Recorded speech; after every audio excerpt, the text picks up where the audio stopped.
Hamid, 35, warga Desa Poh Sangit Tengah, Kecamatan Wonomerto, Kabupaten Probolinggo, Jawa Timur tewas setelah dikeroyok dan dianiaya.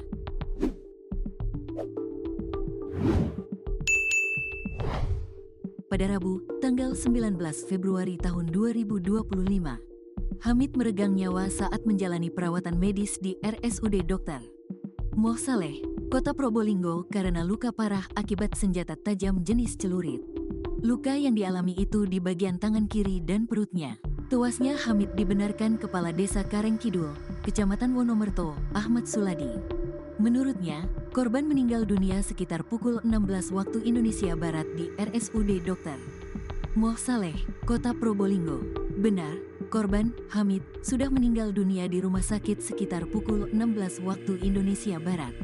Sekarang sudah selesai dikubur, kata Suladi. Sementara Kasat Reskrim Polres Probolinggo Kota Ibtu Zainal Arifin mengatakan, dalam kasus ini, korban mengalami sejumlah luka. Namun, yang paling parah luka di bagian tangan kiri dan perutnya. Banyak kalau lukanya, kurang lebih ada 10 luka yang dialami korban, untuk lain-lainnya masih didalami. Jika ada hasil pengembangan akan kami kabari lagi, ungkapnya.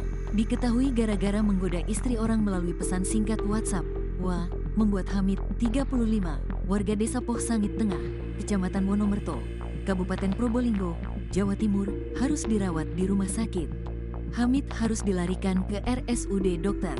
Moh Saleh, Kota Probolinggo setelah mengalami luka bacok karena dikeroyok beberapa orang pada Rabu, tanggal 19 Februari tahun 2025, sekitar pukul 11 waktu Indonesia Barat saat memupuk tanaman jagung di sawahnya sendiri.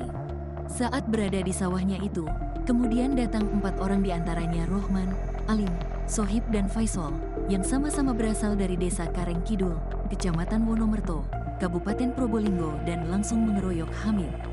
Hamid yang saat itu juga membawa senjata tajam kemudian memberikan perlawanan. Dari pertikaian tak seimbang itu membuat korban dan pelaku sama-sama mengalami luka bacok akibat celurit.